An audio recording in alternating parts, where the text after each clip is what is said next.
সমন্বয় কমিটি। বিসমিল্লাহির রহমানির রহিম। ইন্নাল হামদালিল্লাহ ওয়াসসালাতু ওয়াসসালামু আলা রাসূলিল্লাহ। সম্মানিত সাংবাদিকবৃন্দ, আজ 5 অক্টোবর আন্তর্জাতিক শিক্ষক দিবস। ইউনেস্কোর মতে বিশ্ব শিক্ষক দিবস শিক্ষা ও উন্নয়নের ক্ষেত্রে শিক্ষকদের অসামান্য অবদানের স্বীকৃতি স্বরূপ পালন করা হয়। 1995 সাল থেকে বিশ্বের 100টি দেশে এই দিবসটি পালিত হয়ে আসছে। দিবসটি উপলক্ষে প্রতি বছর একটি প্রতিপাদ্য বিষয় নির্ধারণ করে থাকে, যা জনসচেতনতা বৃদ্ধির সাথে সাথে শিক্ষকতা পেশার অবদানকে স্মরণ করিয়ে দেয়। 2024 সালের শিক্ষক দিবসের প্রতিপাদ্য বিষয় হল কাঙ্ক্ষিত শিক্ষার জন্য শিক্ষক স্বল্পতা পূরণে বৈষয়িক অপরিহার্যতা। জাতির বিবেক সাংবাদিক বন্ধুগণ, আজকের এই দিনে আমরা স্বতন্ত্র ইবতেদায়ী মাদ্রাসা শিক্ষক জাতীয় সমন্বয় কমিটি ভারাক্রান্ত হৃদয় নিয়ে আপনাদের সামনে হাজির হয়েছি। আপনারা জানেন, আলিয়া মাদ্রাসা শিক্ষার প্রথম স্তর হলো ইবতেদায়ী স্তর। 1978 সালে আলিয়া মাদ্রাসার শিক্ষার্থী সংকট দূর করতে এবং আলিয়া মাদ্রাসা শিক্ষাকে পূর্ণরূপ দিতে চালু হয়েছিল স্বতন্ত্র ইবতেদায়ী মাদ্রাসা। কিন্তু ফ্যাসিস্ট আওয়ামী লীগ সরকার 17,080টি মাদ্রাসা নিয়ে যাত্রা শুরু করলেও স্বতন্ত্র ইবতেদায়ী মাদ্রাসাগুলোকে আর্থিক, একাডেমিক, অবকাঠামো ও পরিবেশগতভাবে বৈষম্যের দিকে ঠেলে দিয়েছিল। লক্ষ্য করুন, 1978 সালে একটি অর্ডিন্যান্সের মাধ্যমে প্রতিষ্ঠিত হয় রেজিস্টার্ড প্রাথমিক বিদ্যালয় এবং স্বতন্ত্র ইবতেদায়ী মাদ্রাসা। সরকার সকল রেজিস্টার্ড প্রাথমিক বিদ্যালয় একযোগে সরকারি করলেও রেজিস্টার্ড ইবতেদায়ীকে সরকারি করে নাই। 17,080টি ইবতেদায়ী মাদ্রাসা থেকে আজ 1519টি মাদ্রাসা বেঁচে আছে মাত্র। বাকি মাদ্রাসাগুলো আজ প্রায় মৃত্যুপ্রায়। স্বতন্ত্র ইবতেদায়ী মাদ্রাসার প্রধান ও সহকারী শিক্ষকদের বেতন যথাক্রমে মাত্র 3,500 এবং সহকারী শিক্ষকদের বেতন মাত্র 3,300 টাকা।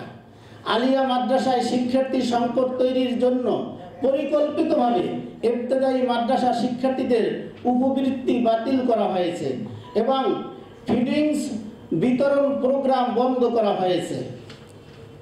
সম্মানিত কলম সৈনিক সাংবাদিক ভাইরা, আপনাদের কলম আমাদের আশাবাদী করে এবং সাহস যোগায়। ফ্যাসিস্ট আওয়ামী লীগ সরকার কর্তৃক আমরা ইবতেদায়ী মাদ্রাসার শিক্ষকরাই শুধু নিগৃহীত, বঞ্চিত, উপেক্ষিত হয়েছি তা নয়, মাদ্রাসা শিক্ষা ও শিক্ষার্থীরাও চরমভাবে ক্ষতিগ্রস্ত হয়েছে। নতুন ইবতেদায়ী মাদ্রাসা প্রতিষ্ঠা করার আবেদন গ্রহণ করা বন্ধ করে দেওয়া হয়েছে। পর্যাপ্ত ইবতেদায়ী মাদ্রাসা প্রতিষ্ঠিত না থাকার কারণে আলিয়া মাদ্রাসা শিক্ষার্থী সংকটে পড়েছে। ইবতেদায়ী মাদ্রাসা প্রতিষ্ঠা বন্ধ করে দিয়ে এবং সুযোগ সুবিধা বন্ধ করে দিয়ে আজকের শিশু যারা আগামী দিনের বড় এবং যারা দেশ গর্বে, তাদেরকে কোরআন শিক্ষা থেকে মাহরুম বা বঞ্চিত করা হচ্ছে। 18,000 ইবতেদায়ী মাদ্রাসা বিলীন হতে হতে মাত্র 1,500 এর কোঠায় এসে দাঁড়িয়েছে। 16,500 মাদ্রাসা বন্ধ হয়ে যাওয়ার প্রায় 80,000 শিক্ষক চাকুরি হারিয়েছে। 16,500 মাদ্রাসার নামে দলিল দেওয়া শত শত একর জমি মাদ্রাসার নামে পড়ে আছে। মাদ্রাসার জন্য তৈরি কোটি কোটি টাকার ঘর দরজা নষ্ট হয়ে গেছে। শ্রদ্ধাভাজন সাংবাদিক ভাইরা, আজ আপনাদের মাধ্যমে দেশবাসীকে জানাতে চাই এবং অন্তর্বর্তীকালীন সরকারের নিকট দাবি করছি, যেহেতু সাধারণ শিক্ষার প্রাথমিক বিদ্যালয় ও মাদ্রাসা শিক্ষার ইবতেদায়ী মাদ্রাসা একই ধারায় সরকার কর্তৃক স্বীকৃত। 2. ইবতেদায়ী মাদ্রাসা শিক্ষা জাতীয় শিক্ষানীতির অন্তর্ভুক্ত। 3. ইবতেদায়ী মাদ্রাসার সিলেবাস, কারিকুলাম, পাঠ্যপুস্তক NCTB কর্তৃক প্রণীত। 4 ইবতেদায়ী মাদ্রাসা প্রতিষ্ঠা বা চালু করার উদ্দেশ্য ছিল আলিয়া মাদ্রাসা শিক্ষার্থী বৃদ্ধির রিক্রুটিং সেন্টার হিসাবে খোলা এবং পর্যায়ক্রমে সরকারি করা। ইবতেদায়ী মাদ্রাসা জাতীয়করণের দাবি দীর্ঘদিনের। 6 ইবতেদায়ী মাদ্রাসা সরকারি না করে এর শিক্ষাকে অবহেলা করা হচ্ছে। 7 ইবতেদায়ী মাদ্রাসাগুলো সরকারিকরণ বা জাতীয়করণের সকল শর্ত পূরণ করেছে। যেহেতু স্বতন্ত্র ইবতেদায়ী মাদ্রাসাকে সরকারিকরণের ঘোষণা দিতে হবে, সেহেতু রেজিস্ট্রার প্রাথমিক বিদ্যালয়ের মতো রেজিস্ট্রার ইবতেদায়ী মাদ্রাসা প্রতিষ্ঠা করার অনুমতি দিতে হবে এবং বেতন ভাতা দিতে হবে। 3 প্রাথমিক উদ্যোগে গ্রহণ হিসাবে বেসরকারি প্রাথমিক বিদ্যালয় ও কিন্ডারগার্টেনের মতো বাড়ি ভাড়া ও রুম ব্যবস্থাপনার শর্তে ইবতেদায়ী মাদ্রাসা চালু করার অনুমতি দিতে হবে। 4 প্রতিটি গ্রামে এবং শহরে প্রতিটি ওয়ার্ডে একটি করে সরকারি ইবতেদায়ী মাদ্রাসা প্রতিষ্ঠা করতে হবে। 5 স্বীকৃত সকল ইবতেদায়ী মাদ্রাসাকে উপবৃত্তি ও ফিডারের আওতায় আনতে হবে। 6 নং দাবি হলো ইবতেদায়ী মাদ্রাসা সহ সকল মাদ্রাসা তদারকির জন্য পৃথক ডিও এবং এটিও নিয়োগ দিতে হবে। 7 নং দাবি হলো ইবতেদায়ী মাদ্রাসাকে প্রাথমিক বিদ্যালয়ের ন্যায় সমান সুযোগ সুবিধা প্রদানে পর্যাপ্ত বাজেট বরাদ্দ রাখতে হবে। মাআসসালাম।